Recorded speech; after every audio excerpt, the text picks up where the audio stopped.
UP BJP में योगी सरकार के भीतर घमासान मचा हुआ था। विपक्षी दल लगातार कटाक्ष कर रहे थे। पहले केशव प्रसाद मौर्य दिल्ली आए, आला कमान से मिले और अब दिल्ली में यूपी के मुख्यमंत्री पिछले 2 दिनों से डेरा डाले हुए थे। आज पीएम मोदी ने जिस अंदाज में यूपी के सीएम योगी आदित्यनाथ की तारीफ सभी मुख्यमंत्रियों के सामने की, उससे अब विपक्ष को भी जवाब मिल गया है। साथ ही यह माना जा रहा है कि यह तारीफ यूं ही नहीं की गई है।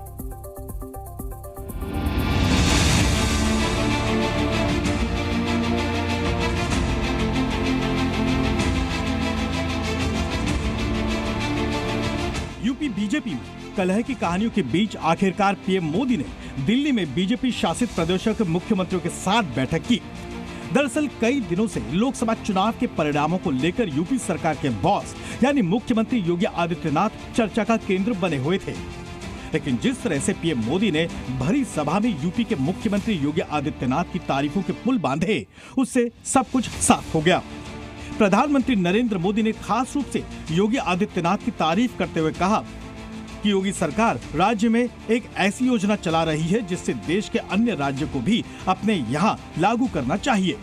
वो लोग पूछ रहे हैं जिनके लिए सत्ता और सरकार और संगठन दोनों परिवार के पॉकेट संस्करण होते हैं। दिल्ली में हुई बैठक पर राम मंदिर और काशी विश्वनाथ कॉरिडोर की तरह हर राज्य के प्रमुख मंदिरों के विकास की योजना बनाने की बात पर जोर दिया गया।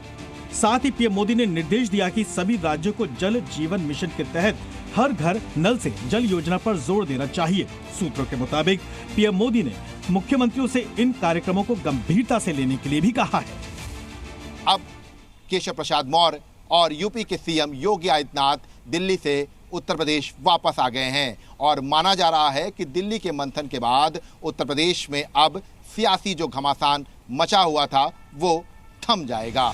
वैसे पीएम से योगी की मुलाकात और बीजेपी पर समाजवादी पार्टी ने आज भी तंज कसने में देरी नहीं की। योगी जी और अमित शाह जी और मोदी जी में कितना प्यार है ये भी अब छुपा नहीं है, सबको पता है।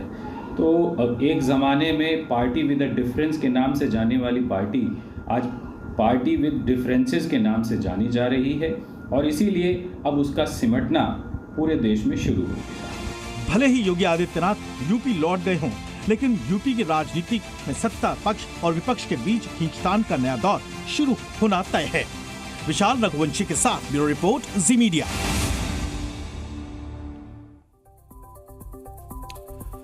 फिलहाल विधानसभा की सियासत से ब्रेक लेकर अखिलेश यादव संसद में विपक्षी एकता को मजबूत कर रहे हैं। अखिलेश के इस कदम के बाद सवाल था कि अखिलेश यादव नेता प्रतिपक्ष की विरासत किसे सौंपते हैं। चाचा शिवपाल से लेकर पीडीएफ फॉर्मूले की चर्चा तेज थी, लेकिन अखिलेश यादव ने इन अटकलों से आगे की लकीर खींच दी है। ये रिपोर्ट देखिए।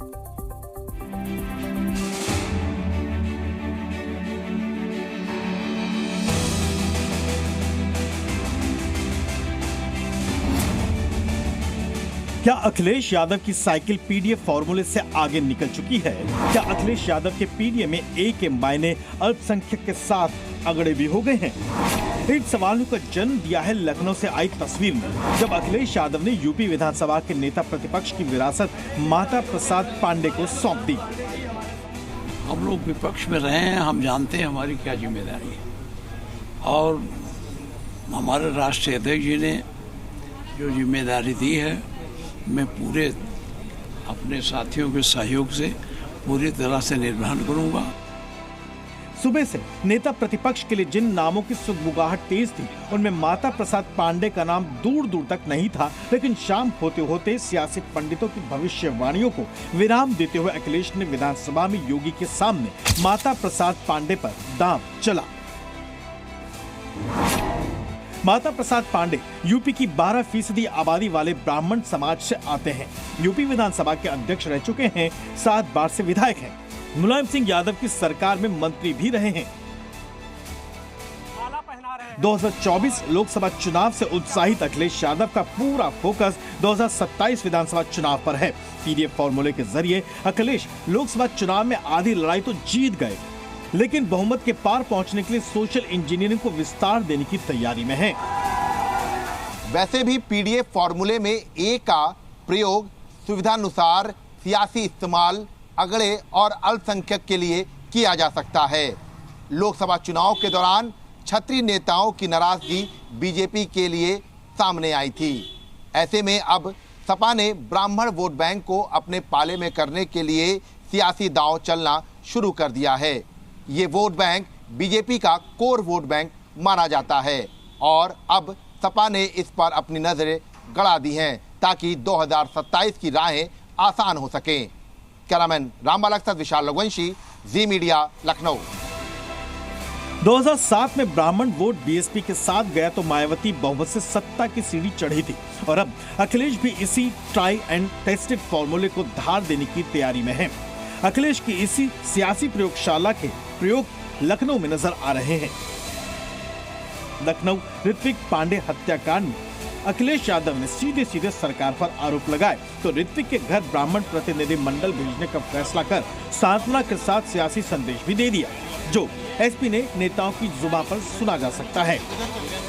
पूरा ब्राह्मण वर्ग अपने आप को आइसोलेटेड महसूस कर रहा है, कॉर्नर्ड महसूस कर रहा है, भाजपा की सरकार में इग्नोर्ड और ह्यूमिलिएटेड महसूस कर रहा है। उसको लग रहा है उसे जानबूझ के उसका अपमानित किया जा रहा है। निश्चित रूप से आज की तारीख में ब्राह्मण वर्ग पूरी तरीके से भाजपा से नाराज है।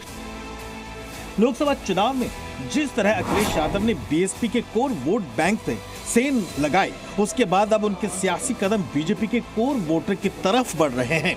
ऋत्विक हत्याकांड से लेकर नेता प्रतिपक्ष की कुर्सी पर माता प्रसाद पांडे की ताजपोशी इसी सियासी आह की मानगी है। ब्यूरो रिपोर्ट, जी मीडिया।